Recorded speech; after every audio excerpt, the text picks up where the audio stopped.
Okay, so to line up your edges, because this is just a single piece, it's just a short one, we're not having to worry about pulling the roll from the back and putting it through. So in this case, we have a small little piece, we can move it back and forth. The only thing we want to do to make sure that we don't do, I guess, is for it to go on the floor or touch anything so it doesn't get dirty.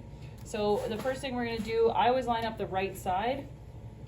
So you want to look right directly in line with where this is coming off.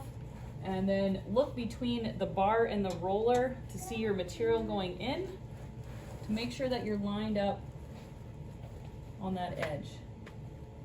Once you have it lined up, you want to push it all in, making sure that you're completely straight.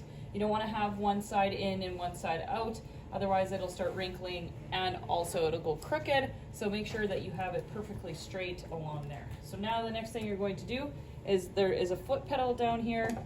I'm just going to show you where it's located. So the foot pedal is just down there. So what we're going to do is slowly start it, watching our sides and then watching this as well. And remember, we only want the distance between the backing paper and the laminate on this bar about an inch in distance. So what we're going to do is just grab this while we're starting it. And just before we get to the print, I'm just gonna, I stopped the machine. I'm just gonna run around to the other side to make sure that it's not sucking down. So I'm just gonna do that now.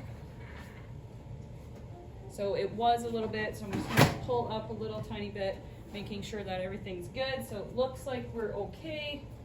We should be fine to laminate the rest. So when you're getting into the print, you can't stop the laminator in the middle of the print, because what happens is, it'll leave a line in the middle of the print wherever you've stopped.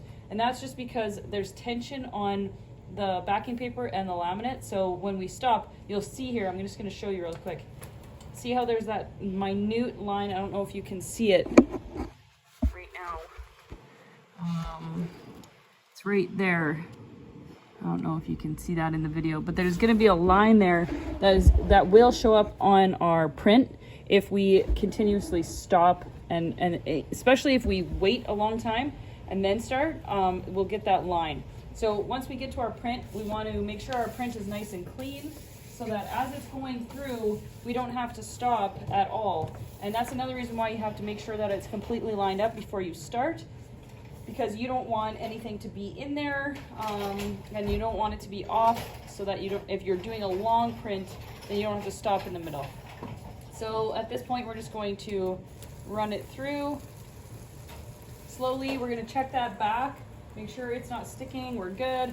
And then as we're doing this, remember that you're going to have to constantly be checking this distance.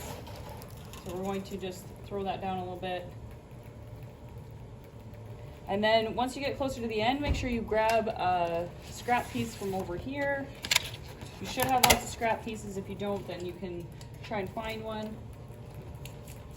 So once you get closer to the end, you want to slowly go now, just pushing your scrap piece through.